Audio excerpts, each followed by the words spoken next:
La revue de presse.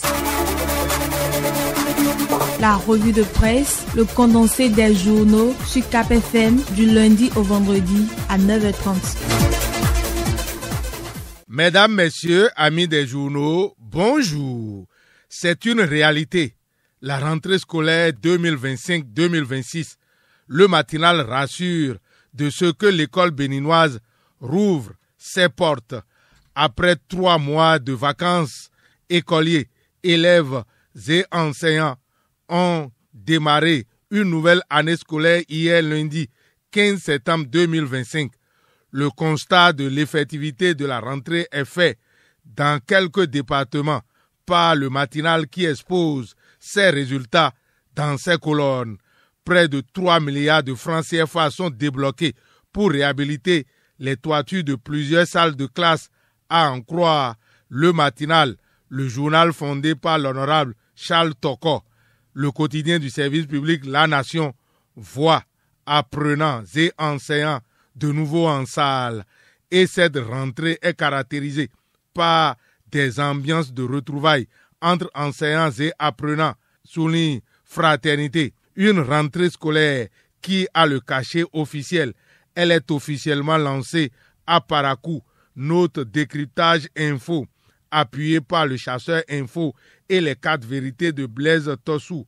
Saliman Karimou lance officiellement la rentrée scolaire à Parakou, certifie le grand matin qui voit des classes sûres et rénovées dans les collèges. Aussi, cette rentrée scolaire apporte-t-elle une autre bonne nouvelle au profit des AME. Le journal Les 4 vérités de Blaise Tossou souligne que le gouvernement rassure à nouveau les AME à propos de leur reversement. La décision du gouvernement de reverser les AME démarrera effectivement cette année 2025, déclare le porte-parole du gouvernement, Wilfried Léon Humbedi, rapporté par les 4 vérités. Rien n'a changé sur le reversement des AME. Ce sera une réalité en 2025, confirme Wilfried Léon Humbedi, le secrétaire général adjoint, porte-parole du gouvernement, entendu par le chasseur info de Emmanuel Beto. C'est en tout cas une question liée au budget national exercice 2025.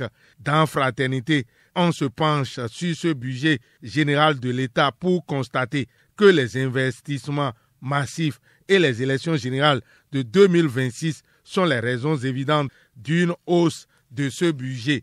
Selon Wilfried Léon Humbedi, le secrétaire général adjoint et porte-parole du gouvernement, l'essentiel de l'augmentation est porté par les investissements publics, agriculture, tourisme, culture, infrastructure, autant de secteurs qui, grâce à des financements accrus, tirent la croissance vers le haut. Détail, Fraternité qui souligne que le gouvernement met également en avant la performance de la collecte des recettes fiscales et douanières.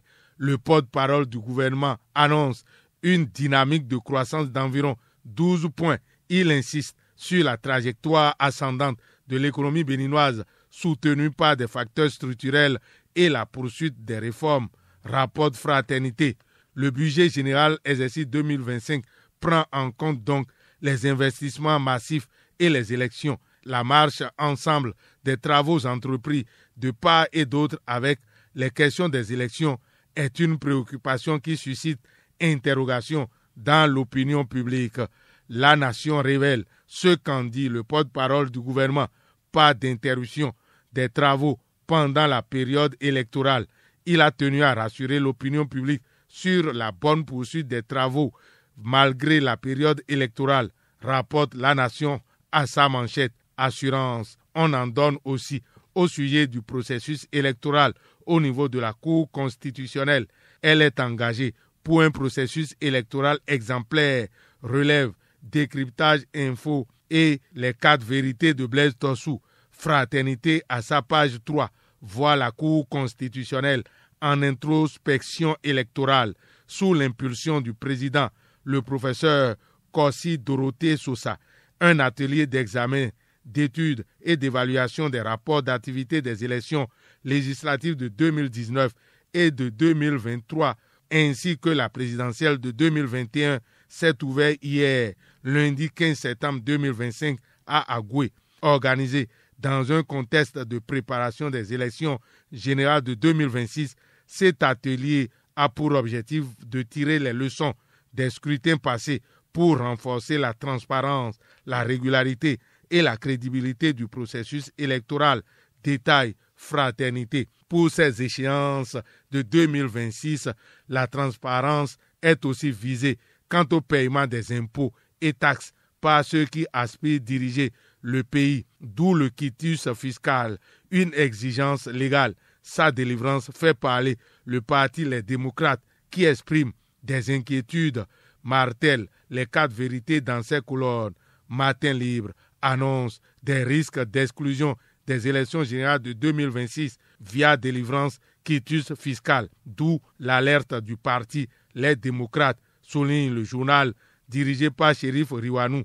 Matin Libre, à travers son secrétaire à la communication, Dr Guy Dossou Mitokpe. Le parti Les Démocrates trouve que l'administration fiscale pourrait utiliser ce document comme une arme politique pour exclure, contrôler et éliminer les adversaires politiques. Une alerte qui danse dans le registre d'un langage au conditionnel présent dans les colonnes du journal Matin Libre. Ceci est déjà une réalité qui se vit maintenant au présent. Pour la gestion du football professionnel au Bénin, le comité transitoire a officiellement pris fonction. Gilles Baguidi et son équipe se fixent déjà comme objectif le démarrage du championnat. Tout forfait est synonyme de relégation conformément aux dispositions de la CAF et de la FIFA, avertit un membre du comité entendu par le pays émergent qui apporte la nouvelle à sa manchette. Matin Libre vient s'intéresser à la traque contre les déjections à l'air libre à Cotonou pour conseiller ceux-ci. Faire des toilettes publiques le préalable. Sans cela, l'initiative serait vouée à l'échec, analyse la plume de mon confrère du journal Matin Libre. Dans le matinal, on sensibilise pour ne pas échouer dans une opération annoncée à partir du 1er octobre 2025. Dans quelques jours, donc, les véhicules à vitres teintées dès ce 1er octobre sont interdits dans la circulation au Bénin, à en croire le matinal. Et man, que caches-tu toi aussi en restant en embuscade dans ta propre voiture? Non, plus de clair sombre dans nos voitures. À bon entendeur, déteignez les vitres de vos voitures. Fin de cette revue. À la prise de son, Fatih Wahoyon. Réalisation et présentation, Lucien Dossou. Agréable journée à toutes et à tous. C'était la revue de presse. Retrouvez la revue de presse sur le site www.kpfm.com.